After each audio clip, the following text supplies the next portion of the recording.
Samoa, malei fua maia le nei Taeao fou. O maia, se o tātou tāpoi atu i le tua. Ua silafia i Yesu ua tau fituli mai le motu o tangata, o na vavao lea o ia i le anganga leanga. Ua whape atu i a te ia. O e nā, le anganga ngu ma le tuturi. O te whai atu lava i a te oe. Ina e alu i whafo i a te ia. Au a fo i te toe alu tonu i a te ia. Se o tātou te talo, mo le anganga pa ia. Le atua pa ia e lo mātou tamaa. O mātou sauni whātasi ma lau atu nuu, le Tapuaiga o le whawhetai, o le vi inga. Se i whamanu i nai lo alofa ma lo wangane nei. I a Samoa. Wa wa e mori o mai lo lato soifua ma lo mātou wola. Wa mātou mauai le nei Taeao fou. E whau popo i aso soifua ma le ola. Ai pangala valea le tuai. Mātou te langona ina pēa lo mātou vai whaleanga. Ma le mātou le aunga ma le paia siri ese o oe lo mātou atu. Le ua mātou te talo le li i. Se i e lofa ma fia mai i ala ilo wanganga paia. E te ai aina le mātou sauninga a whaia nei. Mai uai mea uma mātou te whai. I le wha siri na lo lava viinga. Ono Yesu o le li ima lo mātou whaola i tō tas. Ua mātou ole, matatalo atua i nei lava. Amen. O le whaitawina o a whionga paia lo tātou tua. Tusi whaitau e peona iai le nei Taeao. Mai le tusi whaitau aso. Ale kare sia. Maua mai nea ne whea ngai ngā whau. Le evangalia ma reko no mta upo iwa. A mata whaitau mai le whai upo se furu ma le wha. Se ia whangata mai le whai upo e lua se furu ma le iwa. Whaitau mai le whai upo e lua se furu ma le wha. Se ia whangata mai le whai upo e lua se furu ma le iwa. O te whaitawina, mai le whai upu e lua se fulu. Se ia whaangata mai le whai upu e lua se fulu ma le lima. Whaafufonga ia, i le whetalai mai o le atua. E ala inisi o ana whionga pa ia. O na lato au mai a lea o ia i a te ia. Wana iloa o ia. Na whata whiti roa lea i a te ia o lea nganga. Le ua pa o ia i le ele. Na taa whiri ai lea o ia. Ma wha wāra ngā ngutu. O na whesili atu lea o ia i lona tama. Talu mai ana whea o no o le nā mea i a te ia. Ua tali mai o ia. Talu ina o tamai titi. Ua lafo so foi o ia i a te ia i le afi. A toa ma le vai, ina ia whano ai o ia. Ai peitai ai se mea e te mawhai. Ia e alofa mai i a te i mātou. Mai ia e whesoa soani mai i a te i mātou. O na whetalai atu lea o Yesu i a te ia. Ai se mea e te le mawhai. E mawhai a mea umalava i le whaatua tua. O na alanga loa lea o le tama, ua whai mai. Lea li i, o au whātua tua. Ia e whesoasoa ni mai lo le whātua tua.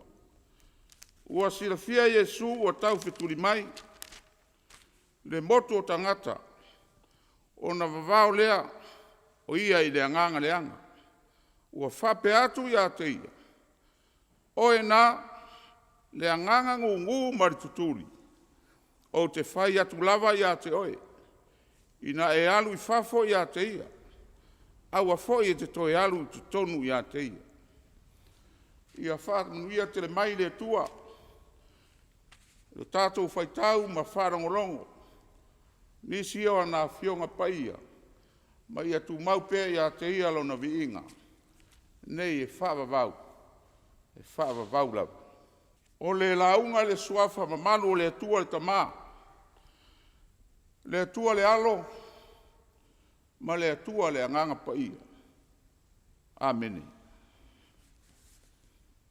Ua maua le matua le launga le tusi sa whaitauina, ma reko nung mata upo iwa, a o se vaenga o le whai upo e lua se furu ma le lima, le a o whaonga ina e whaima matua. Whaafofonga o te whaitauina. Oe nā le anganga ngungu ma le tuturi. O te whai atu lava ia te oe, ina e alu i whafo ia te ia. Aua foi e te toe alu i to tonu ia te ia. O le manatu au tu o le launga e tu sai ma whasinonga, le tusi whaitau aso. Whaatonuina Iesu se te moni. Whaatonuina Iesu se te moni. A le manatu au tu o le launga. O le manatu au tu fo idea o lo iai le tusi whaitau aso. A o le au tu o le vai aso e pei o na whaatu langa mai e le tusi whaitau aso. O lo iai upu e whapea. O le evangelia ma reko, la ngona ina o le wheau. La ngona ina o le wheau. I le ngangana sue e le tuspai. O lo manino ai e whapea. O ma reko, o lua i evangelia, na tusi ai. Peitai. Ua whatu langa mua le tusi a matai o le whengainga fau. Ono le tāua o le ngafa o Iesu o loo iai. O le whamoe. Ua whase lau tausanga o ngu le tala whasolopito. E winga i le Mesia valo ia. E le whengainga tuai. A o lea la wa taunu ue ala i le soifua mai o Iesu Keriso. O lana ngā ruenga le larolanga. O le ngā ruenga whaola mo tangata uma. Pei o na valo ia e perfeta. O ma reko. E whai tau whaatasi ma mātai o maruka. I lalo tusinga. Whasinopi. Po tusinga. E tai fōringa e tutusa la tau tala whaamtala. E ui e iai e se senga. I le loloto ma le lautele. O le whaamatalaina. A o le tala lava e tasi. E o lava i tangata o lo tusi a ngā iai a la tusi. E ese fo.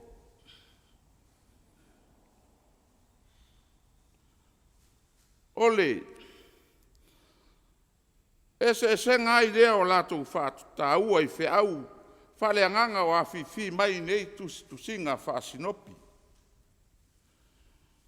O lea le, o se tala i a mātai o maluka. A o mā reko lawa ia.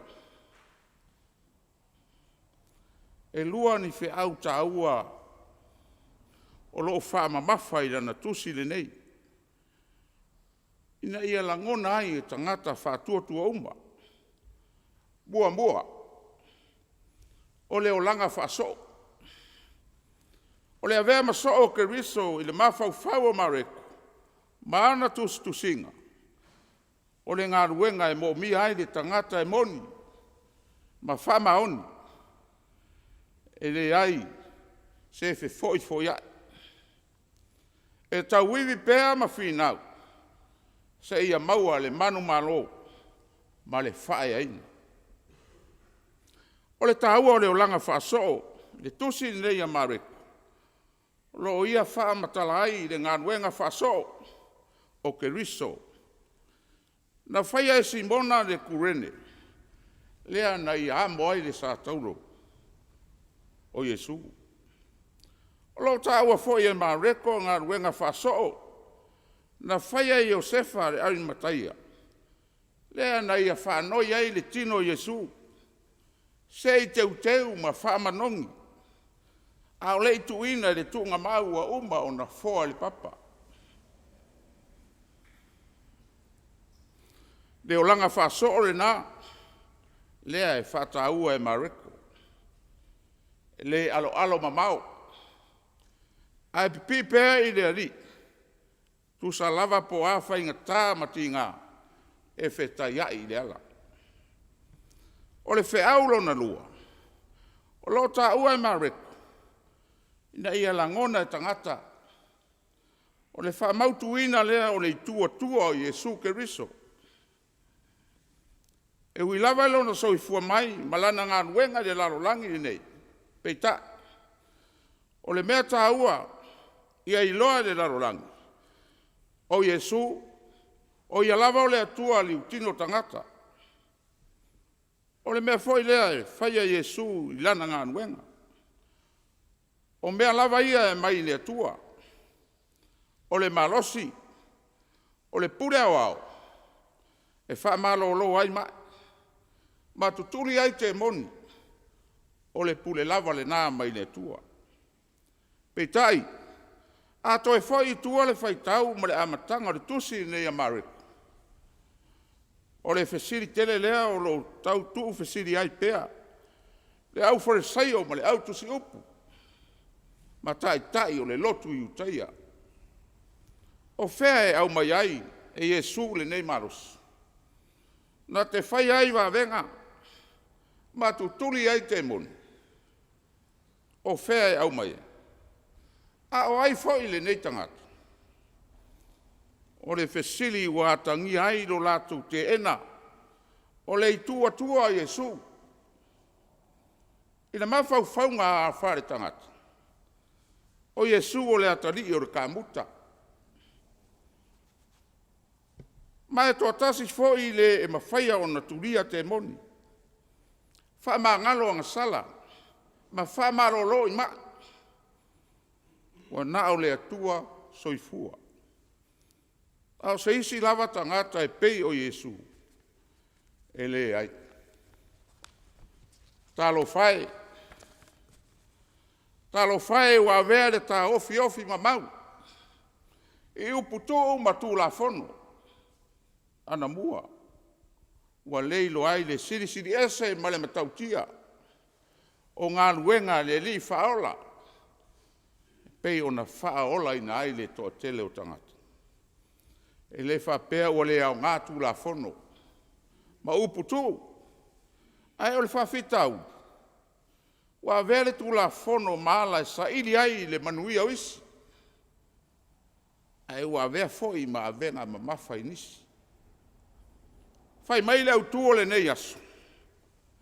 Fa atonu ina Yesu se te moni. A fa longo iai le tusi upu. Pe fa longo iai le farisaio. I le autu le nei. E le tau mate o le fesiri mua lava. Fa mata e mawhaia Yesu o na whaatonu, ma tulu se te moni. E mawhai.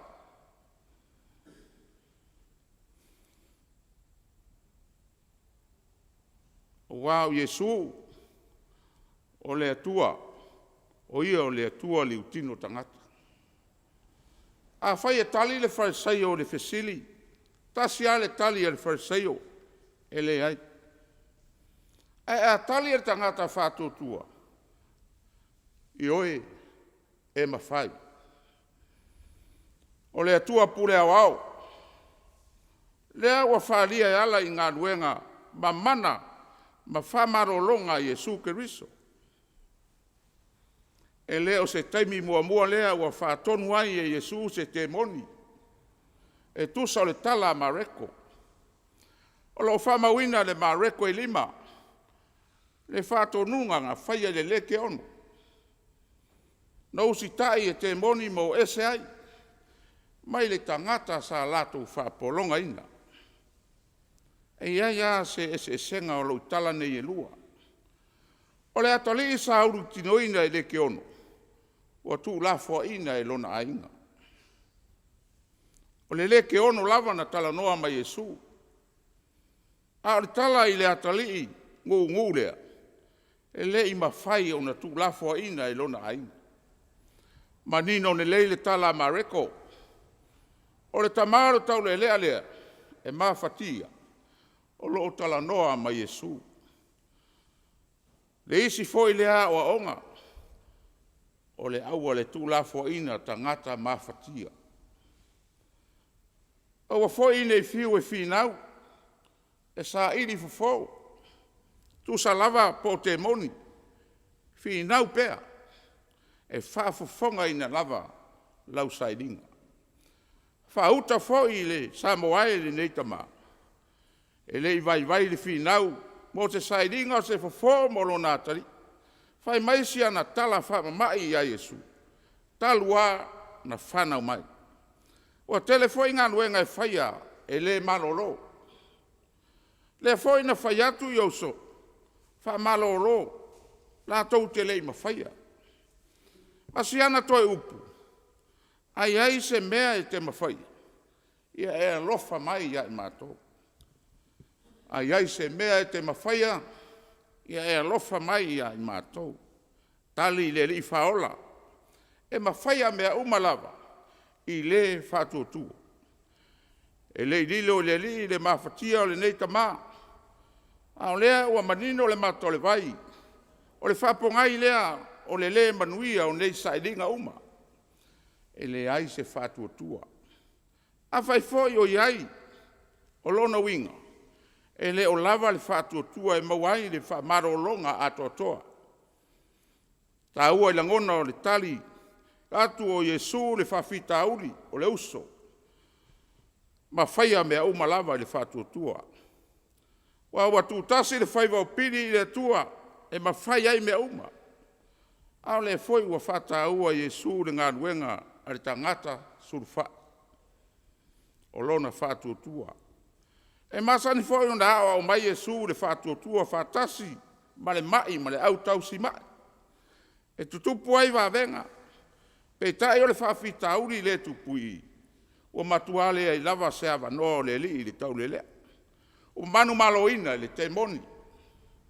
A whai foi e tau tala le tau le lea e se vi inga o le atua. O lona winga. E le oni upo le tau le lea.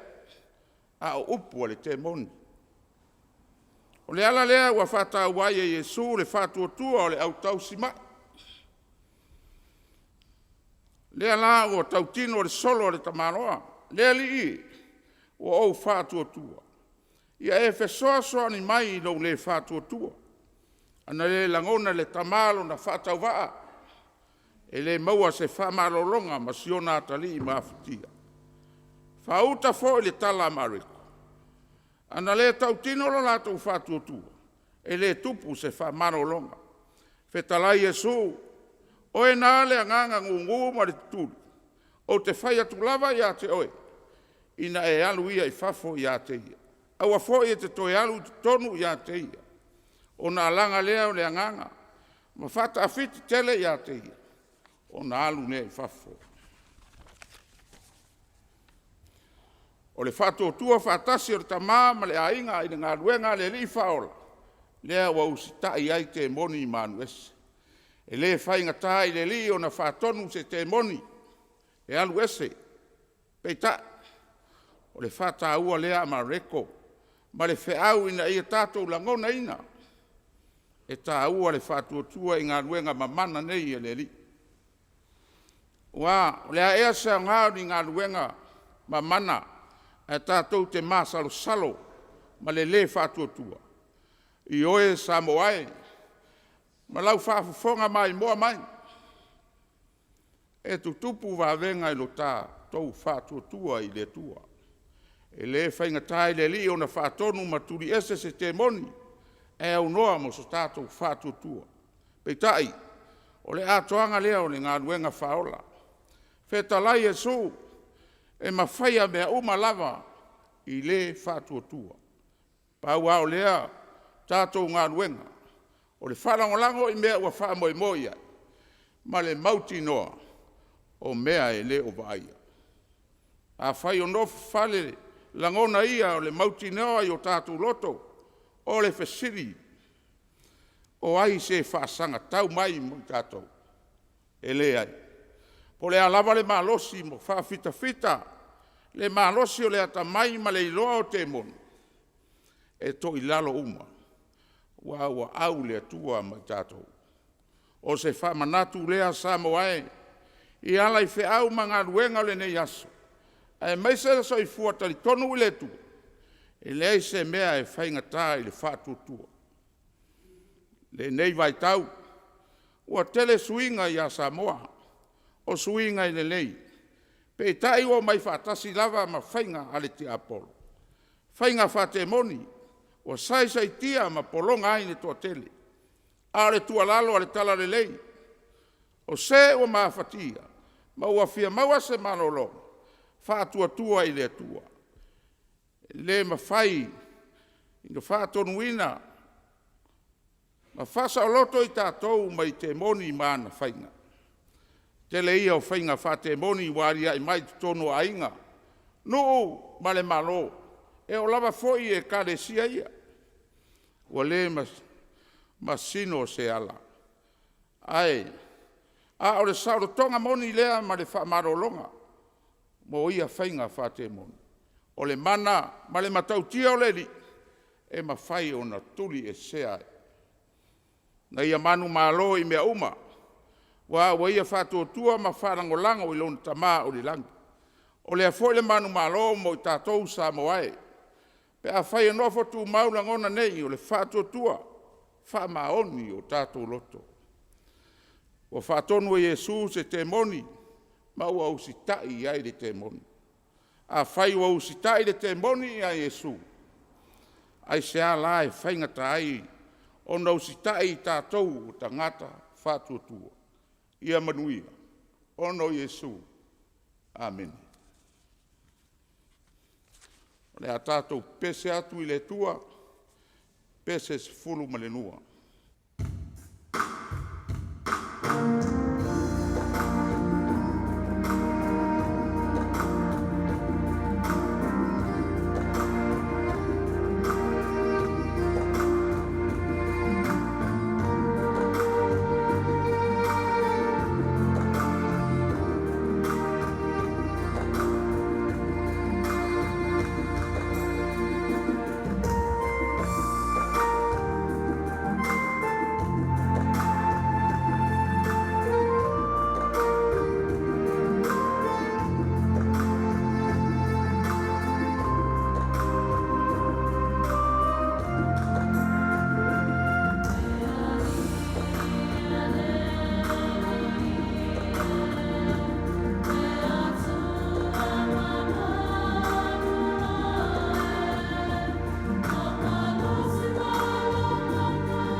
o tātou talo i le tua, talo le whaafitai, whaatoesenga, mori o tātou manao i le tua, atasi ai ma le talo whamanui.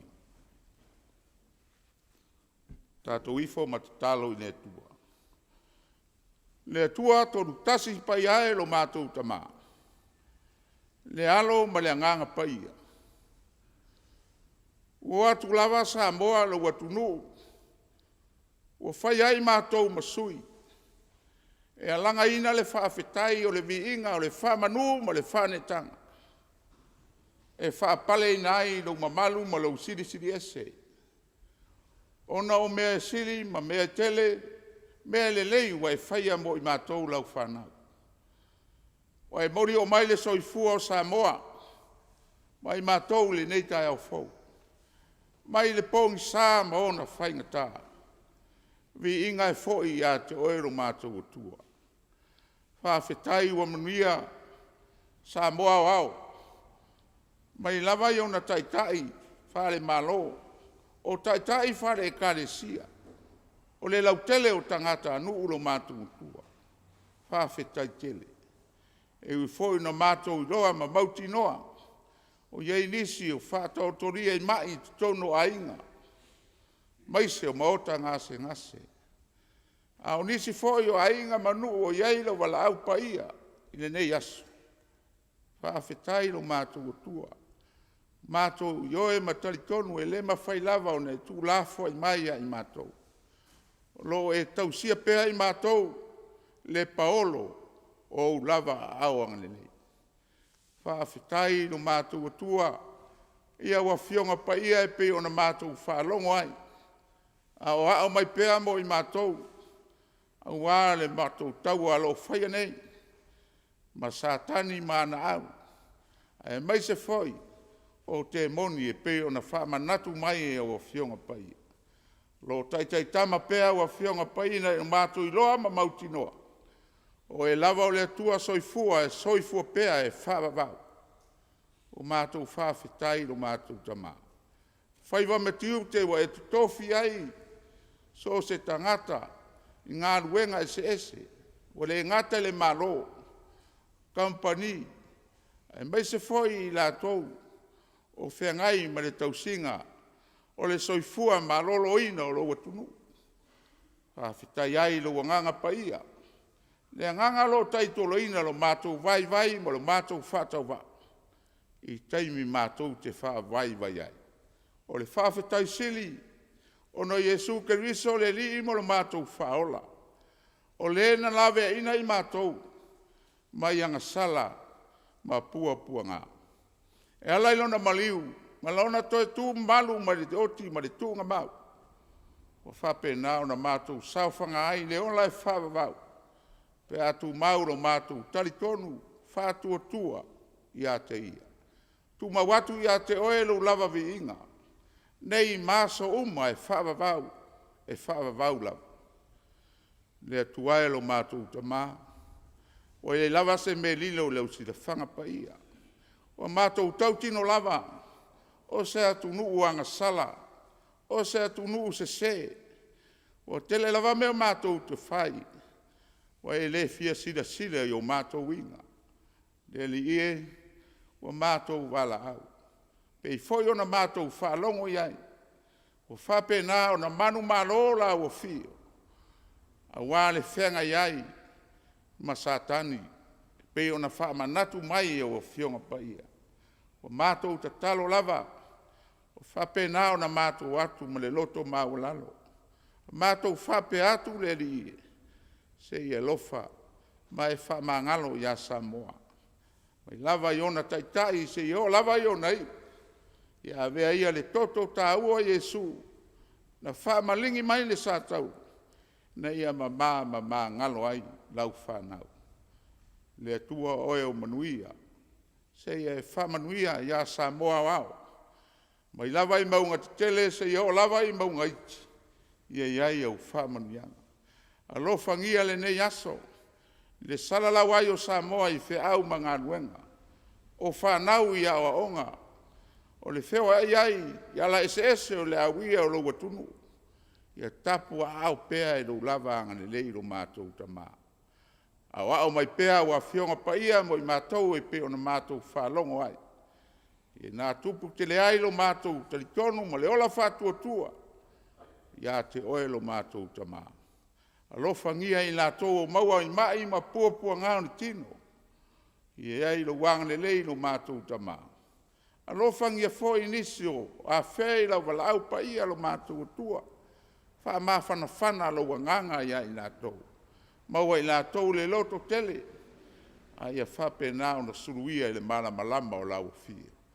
O le mātou tō e te talo. Se ia lofa ngia lau au whai ngā luenga nei. Wha o ngā ina lo lātou soifua. Wā le wha salalawina o lau tala i le lei. So se tafa o Samoa ma le nei na lo langi atoa. O ia mātou te talo. Whātasi ma te talo lilo le loto le tangata lawa ia. Whaia pēr lau whingalo. Ai so ia lo mātou whātau anau. Ono Yesu le li mo lo mātou whaola. O mātou te talo atua nei. Ai atu mau maia. I lunga o Samoa. Ma lau fuafuanga le lalolangi atoa.